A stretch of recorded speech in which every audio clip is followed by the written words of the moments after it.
All right, we got our last little stretch here on talking about boundaries. So think about any questions or situations or anything you might want to talk about as we wind up here.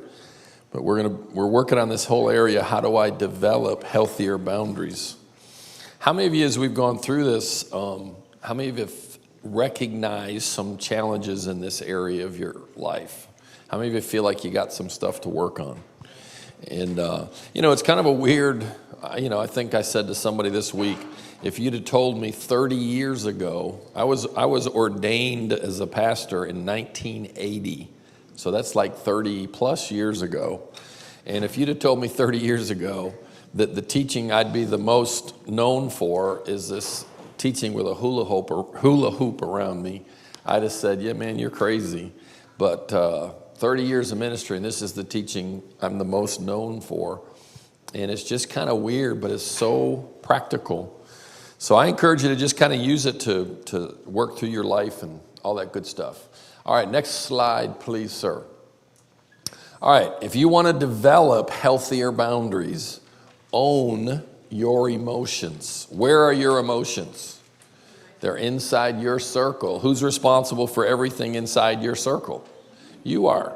So own them. Just start thinking, however I'm feeling, I helped put me there. Whatever I'm feeling, I had a part in putting me there. If I'm sad, I helped do that to me. If I'm happy, I helped do that to me. If I'm mad, I helped do that to me.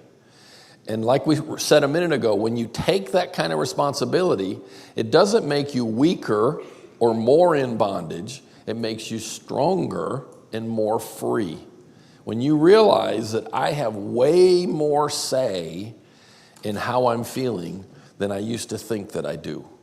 And the more you kind of go this direction, the more you practice it, the better it feels, the easier it gets, and it just becomes very natural to kind of monitor and manage how you're feeling.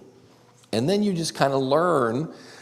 Here's an important thought. You're going to find that all of you have key little problem areas. Whether it's with a parent, whether it's with a whatever. But you're going to find that you all have this is my challenging area. And God will just help you manage that area if you really let Him. All right, look at that next statement. Nope, back up. Look at that next statement. Emotions don't happen to us. I teach on emotions a lot. And most people have this idea that they're just walking down the road whistling and an emotion mugs them. You're walking down the road and depression jumps on you, drags you to the ground, and makes you depressed. It's very important for you to understand every emotion you feel comes from within and is self-generated. Everything you feel, you have created yourself. You create your feelings. Nobody else does that to you. You do it. Now, outside events are part of how it happens. Let me show you a really, really, really important little formula. And this, again, to me, is one of those ridiculously simple things that is profoundly powerful. And it's simply A plus B yields C. What are you trying to say, dude? A is an outside event.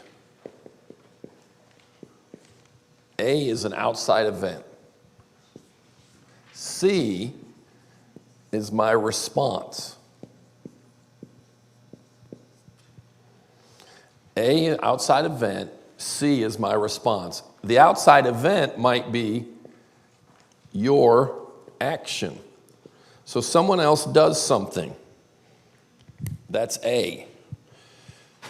My response is C. Most people mistakenly think A causes C. It is absolutely not true.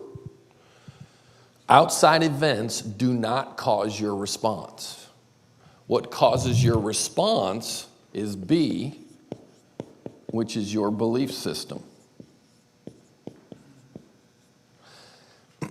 What happens is, every time something happens around you, you assign meaning to it. You interpret it. You explain it to yourself. And the meaning you attach to it is what determines your reaction. If someone acts toward you in a certain way, what they do is not what causes you to feel sad. What you say to yourself about what they did is what makes you feel sad. So someone acts toward you in a way that you wish they hadn't, and you say to yourself, I'm such a loser. I never have been very popular. Nobody really likes me. How do you feel? Pretty bad. Who did that to you? That person? No, you did. All right, let's back the tape up. Same thing, person does something that you wish they hadn't done. Now you say to yourself, they must be having a bad day. You know what? I didn't really deserve for them to do that. I'm a pretty good person. And I don't normally have people treat me that way. Now how do you feel? Kind of empowered. You wish it hadn't happened, so you feel a teeny bit bad, but nowhere near as bad as you did. What changed? Just what you were thinking. And thinking is really what? Talking to yourself. So what really makes the difference is what you say to yourself in that moment, or what you remember, and I'm going to put remember in quotes,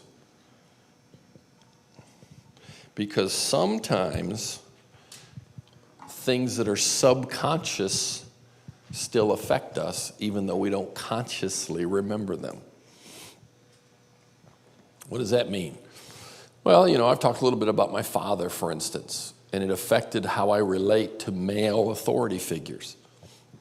So there's times I would react very tightly and in fear to male authority figures, but it wasn't that I was consciously remembering how my father acted toward me, but it was still affecting me. So sometimes you have certain events or outside activities that make you respond in ways, and you're kind of like, dude, what was that all about? And here's what you want to learn to do. Number one, what do? You take responsibility for your response. Nobody made me do this, I did. So then you say, yeah, but I don't know why I did it. But you do know why you did it. You just don't know that you know yet. You really do know why you did that. But you might need help figuring out why you did that. Does that make sense? How many of you ever acted in a moment in a way that afterwards you were like, why in the world did I do that? Raise your hand if you've ever done that. Now you got to think a minute. What is that? Something happens around me and I respond in a way, wow, that was pretty weird. Who did that? You did. But I don't know why I did it. Where's the why probably stored? In your subconscious. Oh, now you're getting spooky.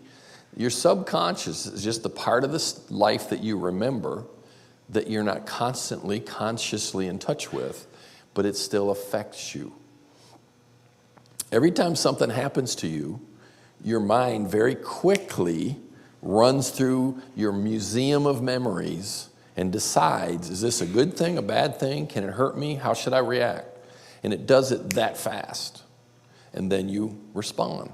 Well, you can learn to slow that down a little bit. You can learn to, when you see yourself responding in a way that you're like, why do I do that? You can learn to slow this down.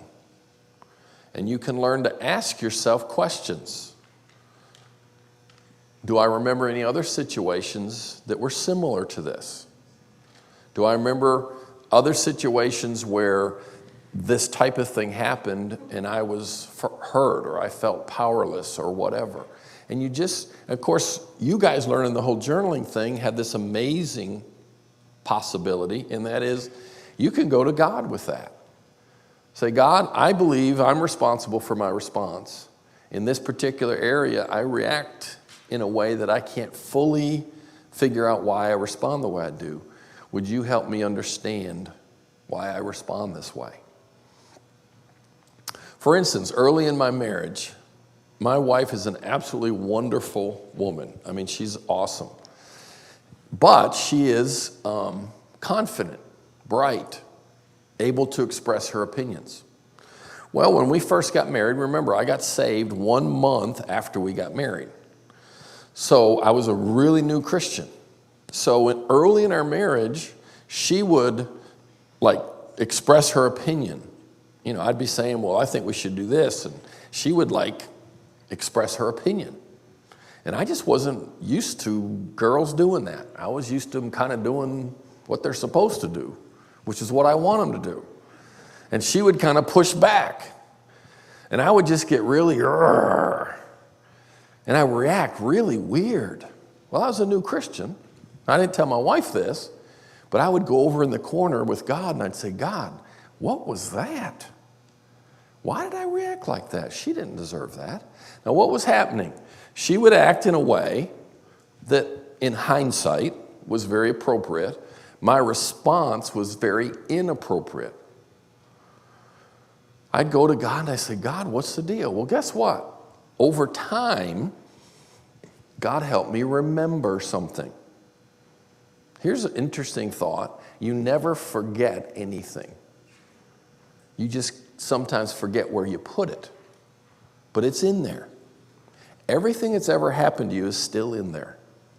You're just not consciously in touch with it all. So my wife would act confidently, assertively, and I'd be like, "Rrr." And I'd be like, God, what's the deal? So what happened is God showed me my mother had a heart attack when I don't remember how old. And from my perspective, my perception was that she used her heart attack to manipulate and control my father. And she would say things like, Leroy, if you don't do this for me, I might have a heart attack and die. Well, I watched that happen, and I took up an offense for my father against my mother. And what do you think I said to myself? No woman's going to ever do that to me. I'm not going to let a woman control me. So I made this inner vow almost. So here I am now, married, love my wife. She's a wonderful, I don't know if there's a manipulative bone in my wife's body. She's just amazing. But she would be assertive and confident, and I would feel, drawing out of that stored subconscious memory, she's trying to control me. And I would react bigger. The situation deserved a 1. My response was a 5. Who was doing that to me? I was. So God helped me remember an event that had shaped my response. He helped me figure out what I was saying to myself. No woman's going to ever do that to me. And he helped me realize that I was the one creating my response. So what happened? Well, I forgave my mom. I forgave my dad for letting her do that. And I started to realize that B was happening. Did my response immediately change? No, what happened was, instead of a 5, it was a 4.5, and then a 4, and then a 3.5, and then a 3. And over a very shorter period of time than you would imagine, I became the perfect husband that stands before you today. No, I'm kidding. Just setting you up. But in that area, it just got better. Now, does that make sense to you? For instance, as you go to approach God, wow, I'm supposed to see God a certain way. I'm supposed to learn how to enter his presence, receive his love, and all this stuff. As you turn toward God, what kind of stuff do you think your soul's drawing on? Memories of what? Where do you think your soul reaches as you turn toward God to get love? Who, what, where, and when does it start remembering? Parents, typically. Think about this thought for a moment. In a moment of expectation of deposit, an absence of the deposit creates a withdrawal. Dude, come on, why do you say things so weird? In a moment when you expect a deposit, the absence of the deposit creates a withdrawal. What are you saying, dude? When a little 2-year-old reaches up for affection and doesn't get affection, it's not break even. It creates a deficit. Does that make sense? See, when I came into this stuff and I started to get the idea that God loves me, when I would turn toward God, what I ran into was this wall of fear. And I was like, it won't work for me, whatever. And again, allowing God to get into this whole be thing here, what God helped me see was how many times I had turned toward my father particularly for affection, did not get the affection I wanted, not because he was evil. Quite honestly, he loved me the way he loved himself. He didn't know how to show love, but I didn't know that then. So when I would turn toward him to get affection, I didn't get affection. But that doesn't leave me even. It makes a withdrawal. And then it makes a little kid.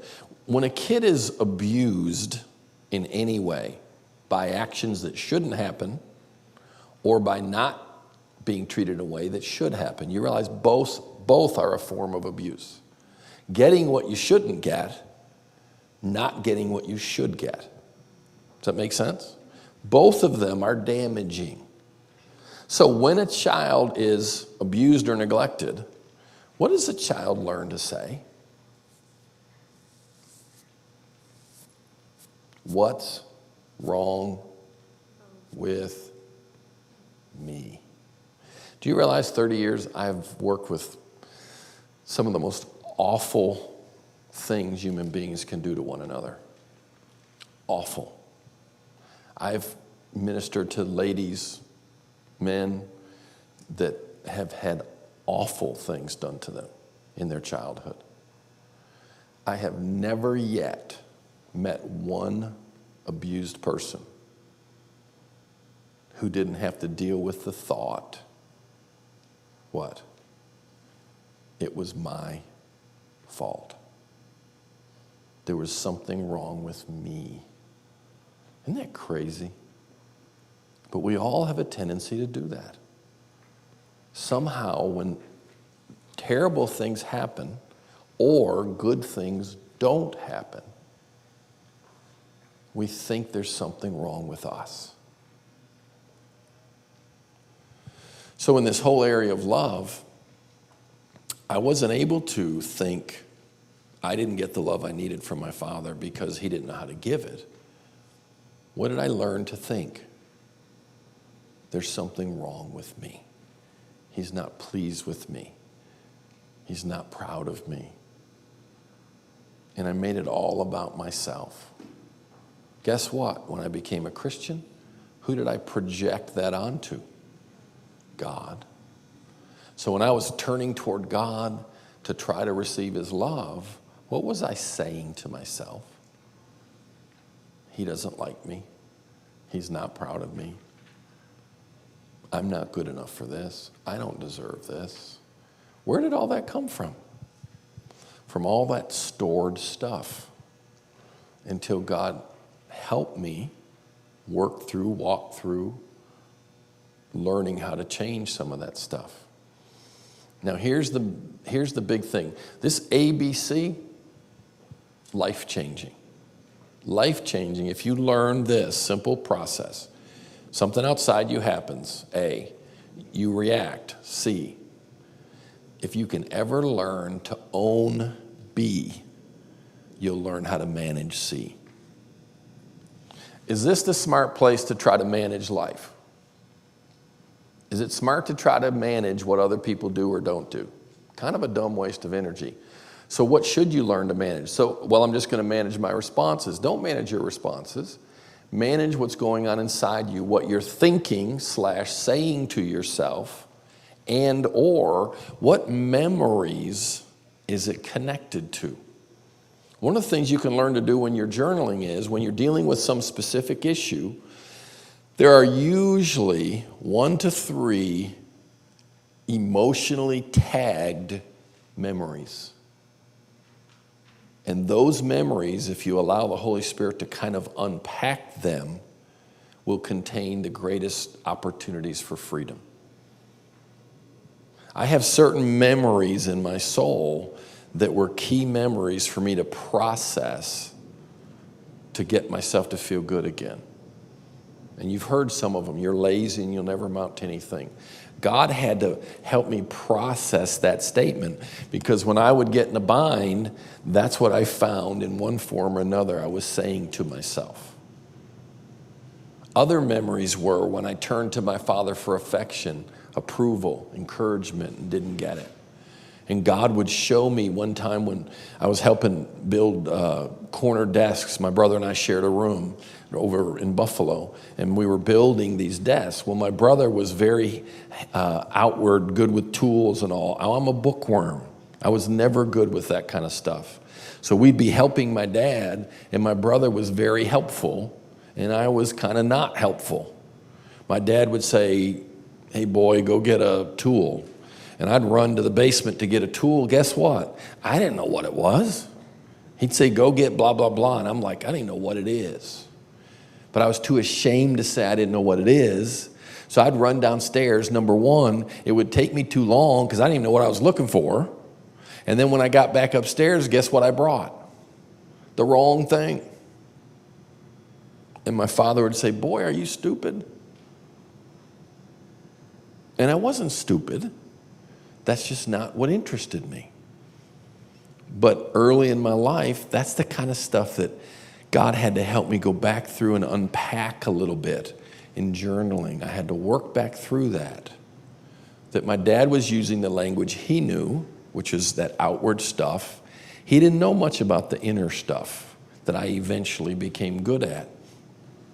So if you look in this section here, own your emotions, they're in your circle, all that stuff that's up there.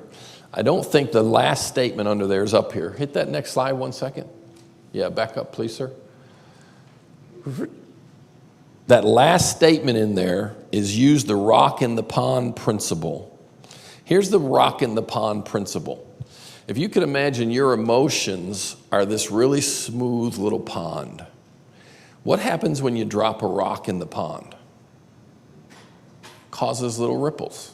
How big are the ripples? Depends on size of the rock, right? So, if someone drops a 1 meter rock in your pond, how big are the waves?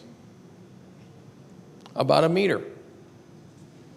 What if someone drops a 1 meter rock in your pond and the waves are 10 meters high? What just happened? 1 meter rock, 10 meter wave. Guess who did that?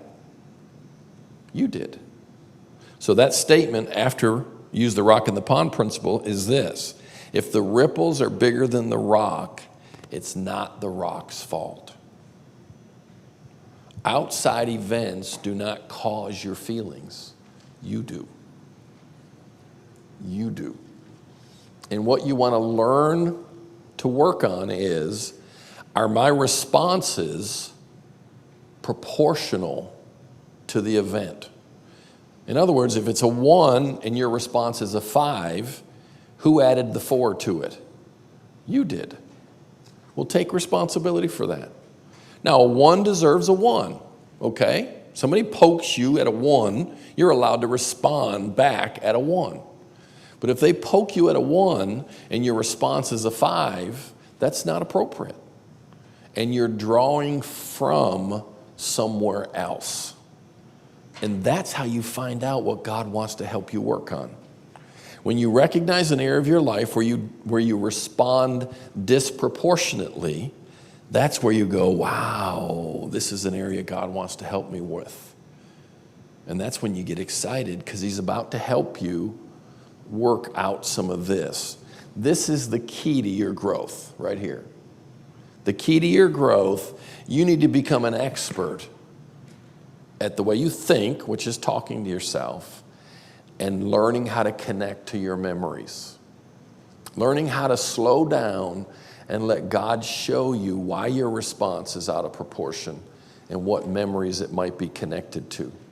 And you can learn how to allow the Holy Spirit to help you do that. All right, next one, please, sir. If you want to build healthier boundaries, you're going to have to build a support system. Now, I'm not contradicting anything I've already said. You're responsible for your emotions. But when you're learning this, you are probably part of a family system, relationships, kind of the way you relate to one another that's probably not perfectly healthy. So you're going to need outside help to manage learning how to do it correctly. In other words, the way I'm doing it's not working right. You don't just out on your own, I'm going to figure this out. You're going to need some outside reference points and support to help you figure out how to do it correctly. Because quite honestly, when you start changing the way you do this stuff, the other people involved are not going to like it. They're not going to like it. Let me tell you how serious this stuff can be.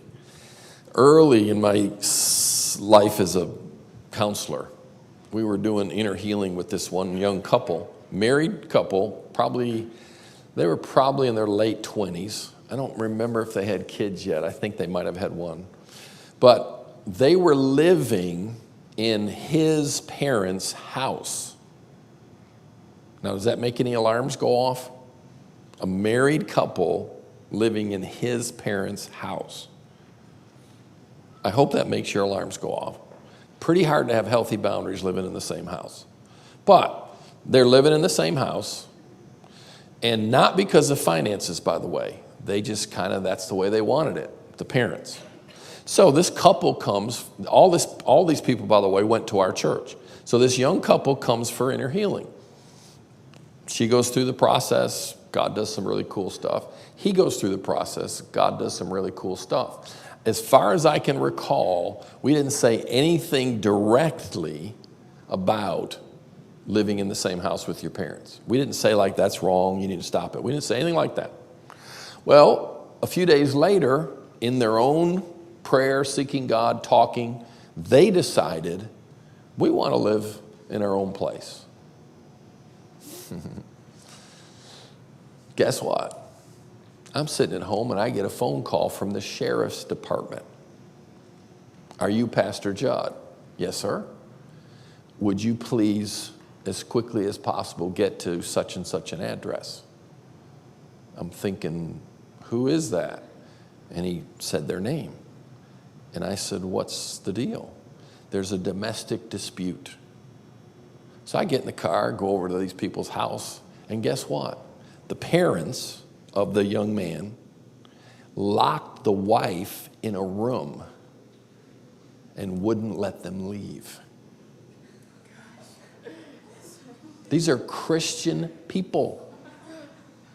The couple went to the parents and said, we feel like God's leading us to get our own place. The parents went crazy, locked his wife in a room and wouldn't let her out, and said, we forbid you from moving out.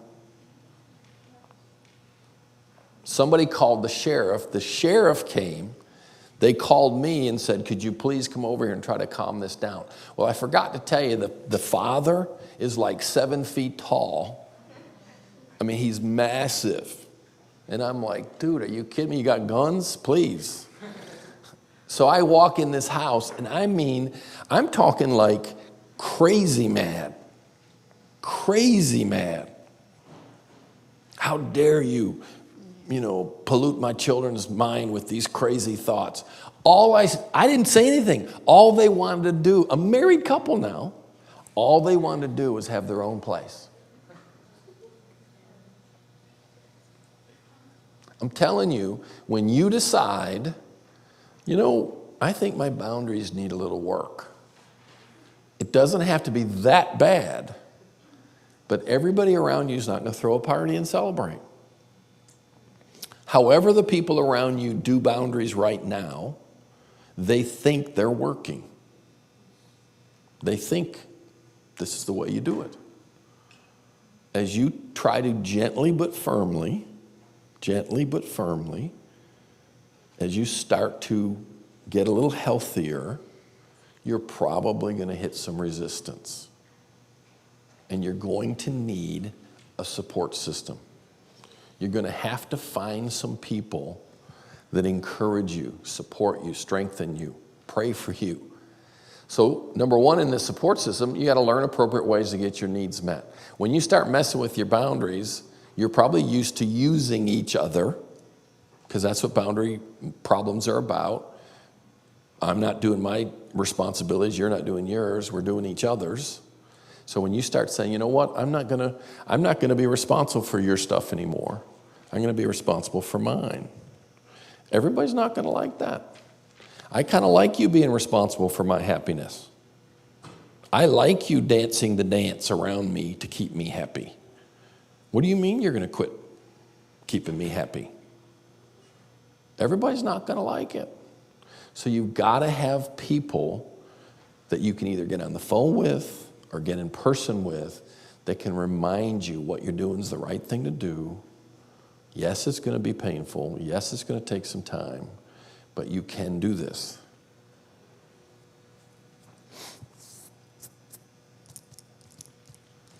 Eventually, the people you're doing it with eventually might, means they might not, but eventually they might even thank you. Now, this particular family never thanked me. The young couple did, but the family never did. I thought the guy was going to kill me. I looked over my shoulder for months because I thought this guy was going to mug me, but he never did. All right, next one, please. And this is in your notes, so make sure you're filling in those blanks. Find loving people who will speak the truth to you. How many of you remember John 1:14? Write that off to the side, John 1:14. John 1:14 said, we beheld Jesus, the only begotten of the Father, full of grace and truth. That's one of my goals as a person. I want to be a person who's full of grace and truth. Grace is this amazingly attractive force that makes people feel good about themselves just the way they are. Grace just sends waves of the expression that I love you just the way you are. Truth, however, says I love you too much to leave you the way you are. So if I truly love you, I want to make you feel good about yourself right now, but I also want to speak the truth to you to help you change. So what you want to do as you're building your boundary support system is find people who love you, but also have the courage to speak the truth to you. Because if you're not willing to make the people you love uncomfortable, you're not helping them. Does that make sense? If you watch a friend stuck in an area of their life, and you're afraid to say the truth that will get them unstuck, then you don't really love them. John chapter 8, Jesus said to those Jews who believe, verse 31 and 32, if you continue in my word, then you're my disciples indeed, and you shall know the truth, and the truth will what? get you unstuck. When you're stuck in an emotional pattern, you're stuck in a relational pattern, you're stuck in some place in your life, listen to me now, it's always the absence of truth, the misapplication of truth, or an insufficient amount of truth. Truth is what sets you free. So one of the things I've learned is if I want to be a person that God uses to set other people free, number one, I want to be full of grace. I want you to feel better about yourself when you're in my presence. But I also want to speak the truth to you, even if it makes you temporarily uncomfortable. Because my dream and desire for you is that you get free and live free. You will never get free, live free, stay free, and then be used to free others if you don't learn to traffic in truth. When I was learning counseling, we had this one part of our training that we had to role play.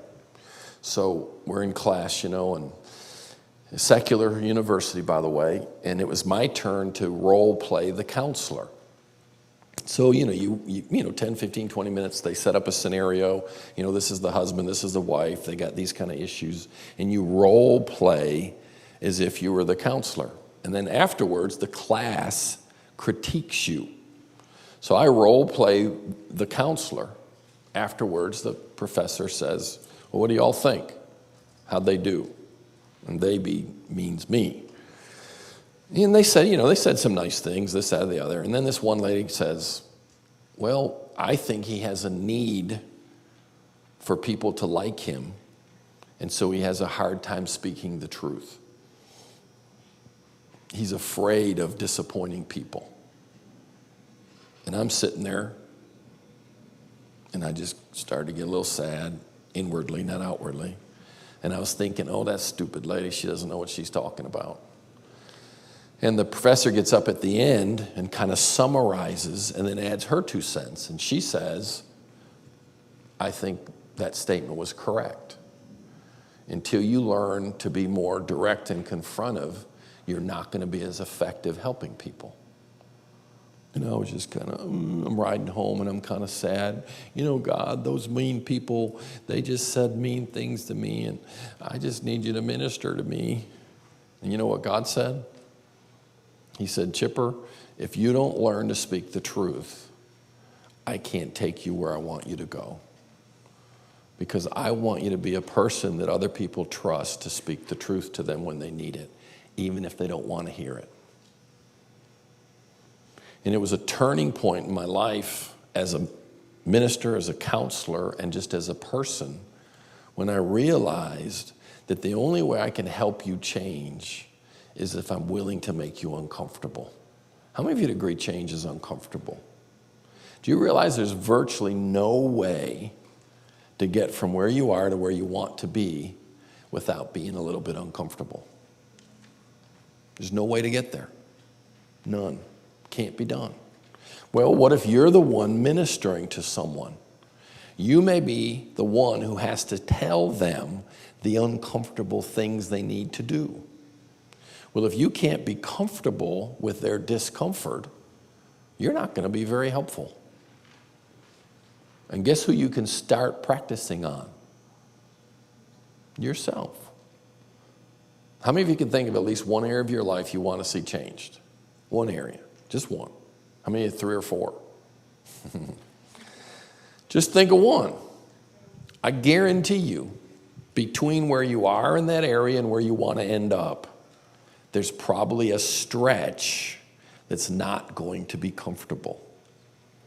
If you cannot make yourself temporarily uncomfortable, then you better like your problem, because you're going to keep it. And it's going to follow you for the rest of your life. But if you're willing to be temporarily uncomfortable, you can deal with your problem and be free of it. I'm not talking like fight it for the rest of your life. I'm talking be free of it. Now, the crazy thing is, I've already told you this, one of the things I'm kind of known for is being truthful. Somebody says, hey, you seem to be stuck. Your leadership team, something's not working. Hey, I know this guy, bring him in and he'll help you diagnose what's wrong. So I get called into leaders' churches, and I sit in the room and watch how they talk to each other. And then afterwards they say, what do you think? Well, you think you're listening and you're not. Hey, dude, I'm the leader. Don't talk to me like that. Well, I thought you wanted me to help. Are you saying I'm the problem? I'm saying you're the problem. That's not what I would pay you for. I thought you wanted to fix the problem. How about this one? One of the first churches I ever got called into. Guy calls me in. Church is plateaued, not doing well. Good people, healthy people are leaving. Calls me in. Meet with my leaders, meet with my elders, meet with my board. Help me figure out what's wrong here. I spend 2 of the most stressful days of my life up to that point, meeting with all these different leaders. Guy takes me to dinner or lunch, I can't remember. And then he says, let's go for a ride. And he says, okay, talk to me. What's my problem? What have you figured out? How'd you like to tell the pastor that his problem is his wife? And every person I met with, every single one said, if you don't get your wife out of the middle of everything, they're leaving. How many of you know it's gut check time? And you're thinking, this guy's about to write me a check. Am I going to say this? How many of you know those are defining moments? And I'm sitting there looking at this guy thinking, wow. And so I just, as lovingly as I could, I said, sir, I know what your problem is. And I said, your problem is your wife. She's very unhealthy, and she's very disruptive of every department in your church. And all of them resent the fact that you don't keep her out of everything. You know what he did? He just kind of dropped his head and he said, I thought that's what you were going to tell me. And then you know what he did? He said, what in the world do I do about it? Because basically, she was not going to take it very well. Now, here's the truth. He did write me a check. We did shake hands, and I left. Never heard from him again. And I know to this day, he never did anything about his problem. And all those good people left, and the church started to go down. And now it's down at a very much smaller size, just kind of limping along. And they can preach on the devil and the enemy and conspiracy and all the stuff they want to preach on. But in reality, the problem was an avoidance of truth, an inability to ingest the truth, act on it, take our medicine, grow from it, and move forward. How many of you, honestly, how many of you would want to know if you were the problem?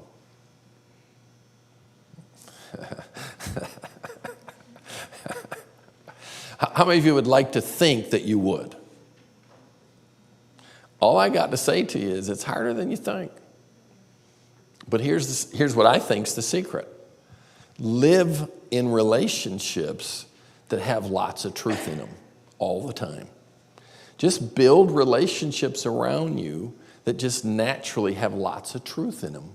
Then when you need the truth, it won't be so foreign to you. Just build friendships where every once in a while you just stop and say, you know what? How am I doing? And I mean it. Don't lie to me. If you don't tell me at least one thing I don't want to hear, I don't believe you're being truthful to me. If you're really my friend, tell me how you think I'm doing.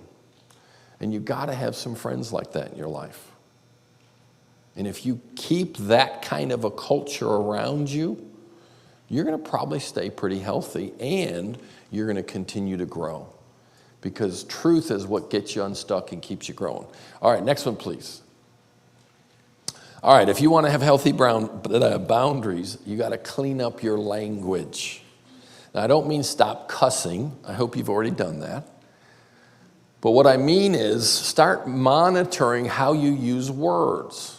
Like when you talk about what you think, what you feel, what you want, not what you think, what you feel, what you want.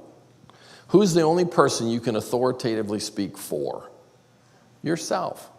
So practice catching yourself when you get inside somebody else's circle. Well, what you really meant by that was, how do you know what I meant by that? Why don't you just own what's in your circle and leave mine alone? So just start practicing catching that. Next one, please, I think. Here's some examples, and I think this is on your last, this is the block over there. This is the same thing that's on your notes. But feel the difference here. Stop yelling at me. You must be nicer. All right, I'm the abusive person. Where is my yelling? Inside my circle. Can you stop me from yelling? Well, why are you wasting your energy about things that are in my circle? All right, now I'm the other person. Your yelling's in your circle. What I do about it is where? In my circle. So why would I waste my time telling you to stop yelling? What I do say, over on the right, you can continue to yell if you choose to. Why? Because it's in your circle. You can yell all you want. But here's the deal. I'm not going to be around when you do. Now, what did I just do? I gave up responsibility for what's in your circle, which is your yelling, but I took responsibility for what's in mine. Does that make sense? Now, how many of you know that person's going to be like, wow, this isn't working like it used to? All right, next one. You've just got to stop drinking. It's ruining our family. Please listen. You're wrecking our lives. All right, I'm the drinker. Where's my drinking? In my circle. Who's responsible for everything in my circle? Can you stop me from drinking? Then why are you wasting your time trying to manage my circle? So what do you say? You may choose to not deal with your drinking if you want. It's in your circle. I can't stop you from drinking. But I will not continue to expose myself and the children to this chaos. The next time you're drunk, we're going to go to the Wilsons, our next door neighbor, and we're going to tell them why we're there. Your drinking is your choice. What I will put up with is mine. Now, do you feel the difference? You still disapprove of the drinking. You still want it to stop, but you've owned your part of it, which is what you're going to do, not what they're going to do. Why in the world would you waste a lot of time and energy whining about what the other person's doing or not doing? Instead of saying, you know what? I don't know how to help you stop that, so I'm not going to try. But this is what I am going to do. All right, next one. You're a pervert to look at pornography. That's so degrading. What kind of a sick person are you? All right, I'm the pervert. Forgive me. Where is my pornography addiction? It's in my circle. Can you stop my addiction? Are you responsible for my addiction? Well, why are you wasting your breath talking about it? So, you know what? These are married people. I'm not going to choose to share you sexually with other women in magazines. The choice is yours. I will only sleep with someone who's interested in me. Make up your mind and choose. You know what, dude? You can continue to look at pornography for the rest of your life. Have at it. But if you choose to do that, you will not sleep with me. Can a wife do that? Please do. Please do. Please do. Have enough respect for yourself that when you're naked, you're who he's thinking about. Say yes if that's a good idea. Fellas, is that a good idea? How much of our sexuality do our spouses own? How much of our sexuality do our spouses own? 100%. Say 100%. When I get married, how much of the rest of my sex life belongs to my wife? All of it. When I get married, how much of my sex life does my wife own? All of it. My goal is that every ounce of my sexuality goes to my wife. And every ounce of hers comes to me. Maybe this weekend.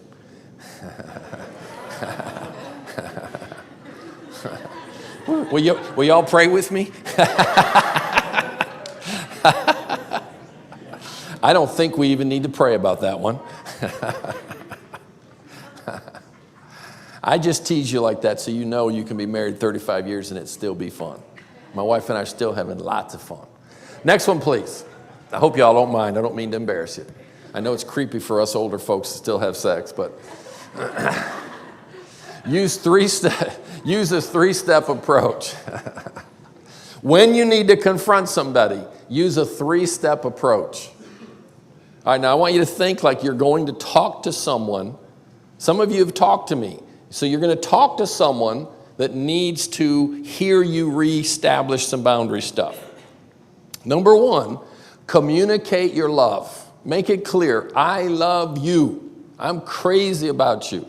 I love the relationship we have. I value you so highly. Anybody know the next word? But. Explain your boundaries and limits. I love you, but the way we're doing this has got to change. And then, if necessary, define the consequences. One of my favorite stories years ago, long time ago, my secretary now and for years came to me and said, I've got a friend, her husband's an alcoholic, would you talk to her? Sure. She comes, talks to me, alcoholic, blah, blah, blah. I said, okay, here's the deal. Go home and tell your husband, I love you, I'm honored to be married to you. When I stood at that altar and said my vows, I meant every word of it. And I would be thrilled to spend the rest of my life with you. What am I doing? Number one, what's next? But I'm not living this way any longer. What does that mean? If you don't deal with your drinking and go with me together to get help, I'm going to stay married to you, but I'm going to live at a separate address that you're going to pay for. I'm going to be faithful to you. I'm going to live by the vows that we made, but I will not live this way any longer. Well, what do you want me to do? Let's go get some help together. So what did I have sitting in front of me the next week? This really angry guy. Guess what I never brought up? I never brought up his drinking. Never even brought it up. I didn't. All I did was look him in the eye and say, sir, do you love this wonderful lady? Yes, I do. Would you like to stay married to her? Yes, I would. Would you like to have a great marriage? Yes. You willing to work on it? Yes. Let's go to work. So we met week after week after week. Now here we are, like I think it's 18 years later. He's not had a drink in 18 years. Their marriage is famous for the rejuvenation of love and affection. He's gotten saved, baptized, walking with God amazingly. They're like one of my favorite success stories. But the real turning point was some version of this. Now, I have to be honest with you. Does it always work out that way? No, it does not. But I can promise you this. If you keep doing what you're doing, you're going to keep getting what you're getting. If you don't change something, nothing's going to change. So figure out a way to change. And most of the time, you can come up with one small step that upsets the apple cart enough that you have to redefine it. Won't necessarily be pain-free, but it works. Next one, please. Back up. See what's next? Is there one more? Did it? No, backwards. Oh, one more? Whatever, let me just fill in the blank here. At the bottom there, I don't know if this is up there. That might be what I'm looking for. The last one on that column is get an outside or skilled perspective if necessary. I mean, the bottom line is sometimes you have to get professional help. I mean, sometimes, when I say professional, spiritually trained people that can help you with that. All right, this next little section that we've got to finish. We're not repeating ourselves. Here's the way to look at the one list and differentiate it from this one. The other list that we just went through is kind of like, in general, how do you work on getting your boundaries healthier? This one is if you have a particular cycle with someone that you keep repeating. So you're looking at a particular cycle that you're trying to figure out how to get through. All right, number one, you want to identify. What does that mean? What's really going on inside of me? Always start with yourself. Always start looking at your circle and what am I feeling? That next one, slow down and unscramble the moment. Give a name to what you're feeling. If you can look at the cycle you're trapped in and just start thinking, okay, what's going on inside of me? What am I feeling? Why am I reacting the way I am? All that kind of stuff. Own your feelings. Hit it one more time. Is that up there? Oh, it's right there. I'm sorry. It was at the bottom of that one. That's all right. You can own your feelings. They're inside your circle. So just start there. You got this thing with somebody you keep doing. Well, start with yourself. What am I feeling? I feel abandoned.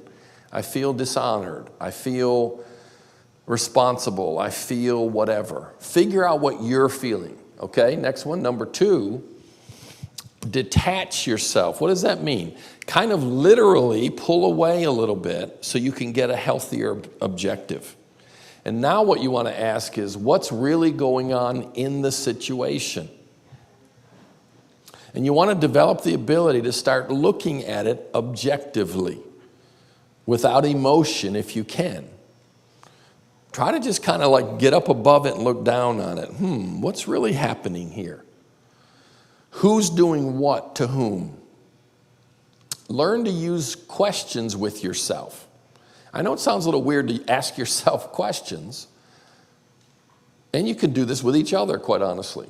Let me give you a few questions to use. These won't be up here. The biggest one is why. Just why? Why? In the first part, you start to think about what am I feeling. In this one, you start saying, okay, why am I feeling that way? Why am I feeling abandoned? Why am I feeling rejected? Why am I feeling dishonored? Why am I feeling over-responsible? Another question is, what need is not being met? What need is not being met? So you feel this cycle you're caught in with somebody. Ask yourself, what need's at the bottom of this? I need to protect you.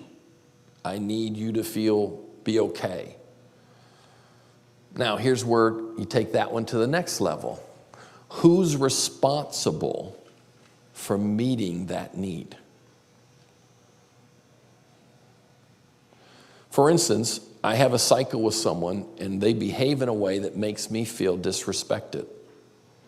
So I get to the bottom and I'm like, okay, I feel disrespected. And I ask myself, what need? My need to feel respected. Who's responsible for meeting that need? Now here's a pivotal moment. When the light goes on and I realize, you know what? You're not responsible for making me feel respected. All of a sudden, the tension between us just got cut in half. I don't like the way you act, but I'm no longer holding you responsible for making me feel respected. So now my response is easier for me to manage because I don't need you to make me feel respected. So you practice using questions. And then that last statement there, consider several options.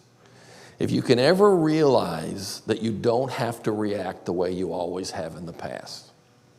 I've told you this before, if you can choose it, you can change it.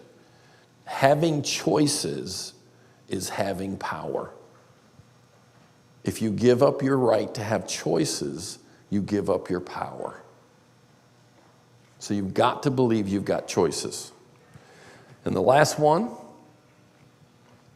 Decide. So identify, detach, and decide. Choose a response that defines and defends your boundaries without violating someone else's.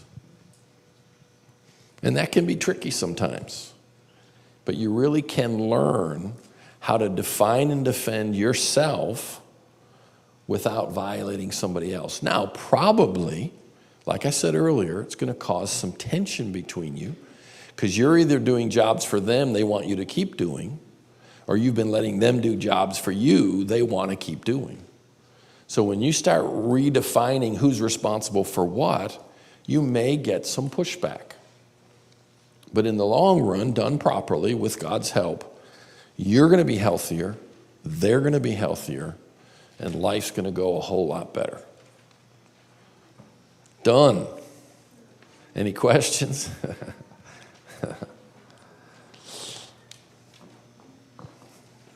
Yes, sir.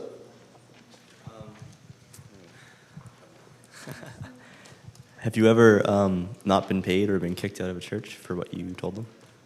Have I ever not been paid or kicked out of a church? Probably not exactly. Mostly you just don't get invited back. Or what you are paid is a statement. Like I actually had one church who I feel quite sure cheated me. Like they received offerings for me, and there's no way on earth what I got was what they received. And I think they were just trying to say, we don't really appreciate you and don't want you back. So how many of you know you can fire somebody by not paying them what they're worth? You're really firing them, but without firing them. So I've had that kind of thing happen. But most of the time they just don't have you back, and that's okay. I can live with that. Some places I don't want to go back. There aren't many. There's only about 2 or 3 I've been where I thought, if they ever invite me back, I think I'll have to have a chat with them. But that doesn't happen too often. Any other questions about anything? Pardon me? Oh, I left one blank? Oh, okay. Is that from the first day or? Yeah. Okay, the sheet from the first day, right? Is that what that is? Yeah, the first day. The bottom where you have 3 blanks, what's it say? It says ingredients needed for real life change. Grace, truth, and time. Grace, truth, and time. Grace, truth, and time. This is not on the boundaries notes, it's on the other ones. And the picture one on the other side, I'm sorry, but we just don't have time to go through that. It's a cool teaching, but let me think if it's on the website anywhere or will be. Let me just tell you this if you're interested. I do have a website, chipjudd.com. Hopefully, by the end of the month, it's going to be new because the one that's on there is pretty lame and it's been on there forever. But I've got a young guy that's helping me. And here's why I'm telling you about it. What I'm hoping is there's going to be a free resource page. And hopefully it's going to have a bunch of messages slowly building on it, because a lot of places I go speak, they put the messages online on their website. So what I'm going to do is all that stuff I'll just put on my website, and you can go get it for free. Now, there'll be repetition sometimes, because sometimes I speak on the same thing different places. But also what I'll put there is the notes, like these kind of notes. And so you'd be able to get notes. I may even put I use PowerPoints a lot. So I might even put them there so you could actually look through the PowerPoint as you're listening to the message. So the bottom line is I hope to have some pretty helpful free stuff there if you want to take advantage of it. All right? Can I pray for you? It's been wonderful being with you guys. Pardon me? Oh, the Norway question. They're waiting. Norway, I'm sorry. The Norway question is, you want me to answer this? If someone with more authority, like a leader of the school, says, you're going to do this tonight, but you feel that it's not good for you to do that, but you want to obey leadership, can I say no?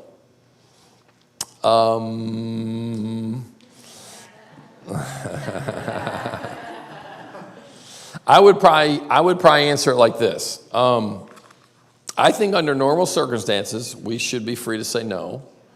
But if we're in a learning environment where we're learning things like submitting to authority, that we probably need to be responsive and submit to authority. Now, I would say one but. The one but is, if in any form or shape or whatever, you feel like what you're being asked to do would be harmful to you, I think you should always be allowed to say no. And healthy authority should always give you an appeal process. In other words, healthy authority should always give you a way to appeal when you don't agree with a decision. Doesn't mean you're going to get your way, because remember, in the middle of all this stuff I'm teaching, when I'm all this, learn to say no, I don't mean that toward healthy God-given authority. I mean that toward the 90% of the other out there. But I'm not trying to teach you how to say no to authority. We want to say yes to authority. But healthy authority should empower you to question within boundaries. So I hope that makes sense. And, I live a very submitted life, I hope. I'm very submitted to authority. In fact, I would go this far. If you ask me to submit to your authority, I believe I have a right to ask you, whose authority are you submitted to? And if you say God, then I say, well, I think I'll do that too, which means I'm not submitting to you. Because if you're submitted directly to God, I think I will too. What am I trying to say? If you want me to submit to someone with skin on them, then you need to be submitted to someone with skin. Does that make sense? How dare I expect you to submit to me if I'm submitted to no one? You mean like the leader of the church? Yeah. I have a right to go to the leader of the church and say, dude, when you need someone to speak into your life, who have you given the right power and authority to do that? And if he can't tell me anybody, I'm probably not going to submit to him. Because I believe no one is allowed to say, I submit directly to God and answer to no one else. I worked for one of those one time. All of us need to be submitted to someone with skin. Say yes if that makes sense.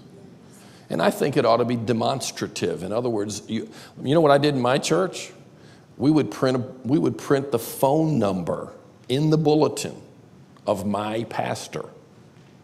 And we would say to the church occasionally, if you're ever uncomfortable with anything I say or do, you can call my pastor. I was a pastor of the church. And I told my church that if I ever act inappropriately, you can call my pastor. In all the years of pastoring, one family did that. And my pastor called me, said, this family has called me, and they think there's something wrong. And I said, let's meet.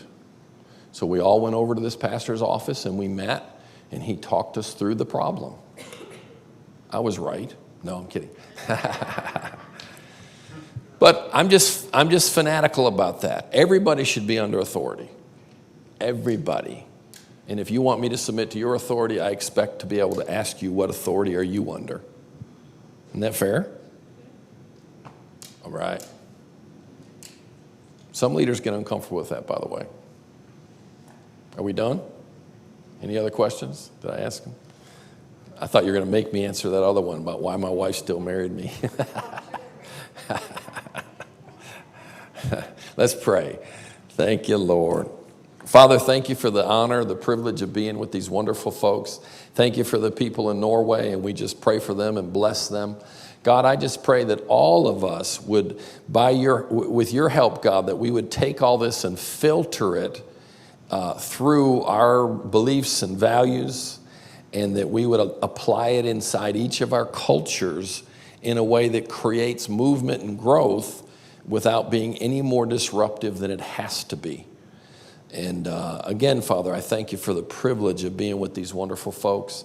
And I pray that they would do the greatest thing they could do for you, and if they wanted to bless me, and that is go out and live amazing lives. Just live amazing lives for God.